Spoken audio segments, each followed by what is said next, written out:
Okay, I'm here back with Lathel Bazar again of Rogers Communications, and I'm going to introduce Vruti from Humber Business College, or from Humber College, and she's going to ask her questions now. Hello. Hey, How are you? I'm good. How are you? Good. Thanks for being here. No problem. My pleasure. So my question would be, whose responsibility is to hire employees? Would that be HR department or would that be on supervisors? It's based on supervisors. Basically, we'd initiate the requisition that gets approved by our senior managers, and we'd notify HR that assists us in the process. Okay. Is training part of hiring process at Rogers to make sure that all employees have equal access to training, or is it based on their past experience? So meaning that if someone had worked for, say, like similar company, Right. then do you just tell them their duties, and if it's a newly graduate, how would that work? Everybody receives the same equal opportunity of training. They must go through whatever job-specific training that they require to ensure that they know what's required of them. This way we make sure that they're not set up to fail. Aside from that, after graduating from whatever training that we give them, we make sure that we give them the opportunity to advance, whether it's within their field or outside of their field. We have a slew of different courses that they can do online, within the department or outside of their department. And we also encourage that as part of their performance review at the end of the year. Oh, okay. At Rogers, are current employees given preference for new openings, or is hiring done through advertisement or employment agencies? It's a mix of both. Depending on the type of job, usually you always find a better candidate within the company itself. But we also, if we do not find anybody that's qualified enough within the department, we expand it outside of the organization as well. How much latitude do you have as a supervisor in appraisal process? We don't really touch on any appraisals in my field itself. Depending what type of appraisal do you mean? Employee appraisal? Yes. Oh, okay. I pretty much control the whole process. Like I mentioned, at the end of each fiscal year, we go through an appraisal process that's already predefined for us. And in that appraisal process, we have listed all the objectives and the targets that each employee needs to achieve in order to succeed in their position. And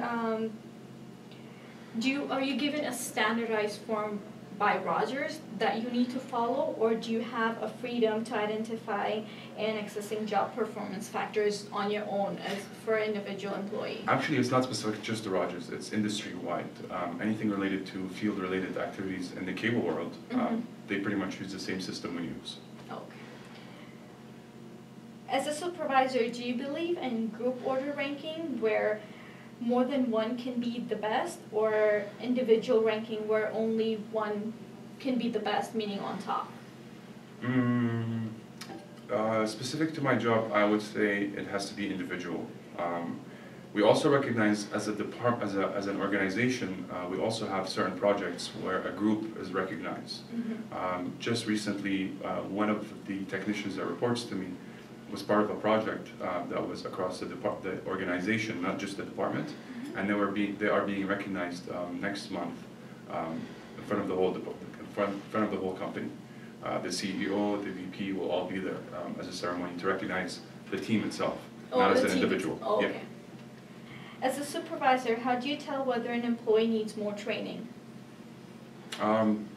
Basically, those objectives and targets we have set in place that we review on a weekly basis, I can identify certain trends, bad behavior, bad performance, and depending on where the gap might be, I'll address it with the employee himself.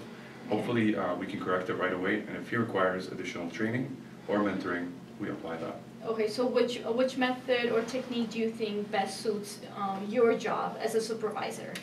It also depends on the gap that I identify in the lack of performance or behavior. It could be on-the-job training, it could be in class, it could be mentoring with a senior technician that will guide him in his job to show him what he might be missing or not realizing that he's doing wrong.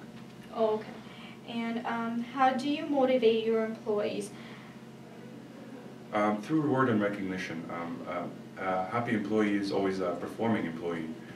So we make sure that, you know, if somebody goes above and beyond, we recognize their performance, and we make sure that we reward them. Whether it's through monetary, through bonuses, whatever it might be. Putting them on a project that might make them feel that, you know, I'm doing a great job, hey, maybe that's why they're putting me on this project. Okay, do you think this is the best way?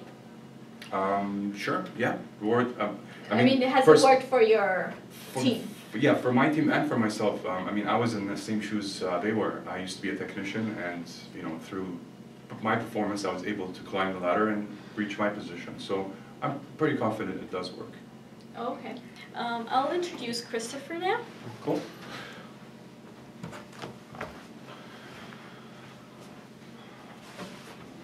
Okay, Laith, I got a couple of questions. Sure. So, okay. What is expected of you as a supervisor when dealing with disgruntled employees? Making sure that I make sure that, you know, whatever disgruntled employee is notified, I make sure that I identify what are the root causes that might make this guy disgruntled.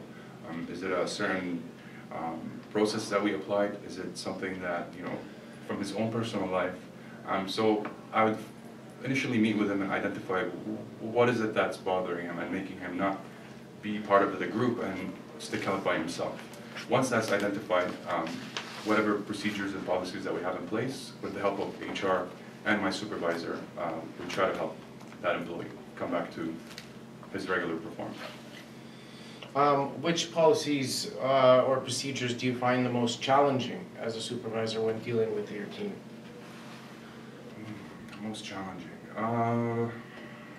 That's a good question. It's a tough one to think about for now. Employee absence. That's one of the most challenging things that I find.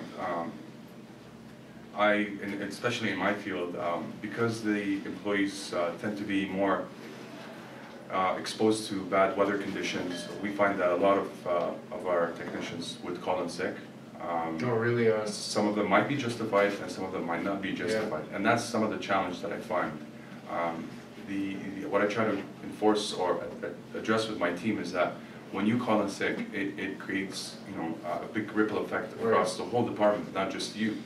You know, there's appointments that, you know, they were committed to go, now we have to reschedule, so they're inconveniencing the customer, their manager, the dispatcher. So the impact of one person calling in sick versus, you know, 6 calling in sick in one day could be a huge challenge. Do you try and set a good example? Absolutely, yeah. You always have to lead by example. I make sure that I'm always available for my employees, whether it's in person or via my mobile device. Is engaging employees something that's important to you? Absolutely. An engaged employee will give him the feeling that he's part of something bigger than just coming to work. From a personal experience, I felt that I was really engaged because I had a manager that involved me in a lot of the brainstorming and thinking in building some of the processes and procedures in my previous roles, which made me feel like I'm a part of something bigger. And I'm not just coming into work punching a clock. Okay. What supervisory control mechanisms do you have in place with your technicians?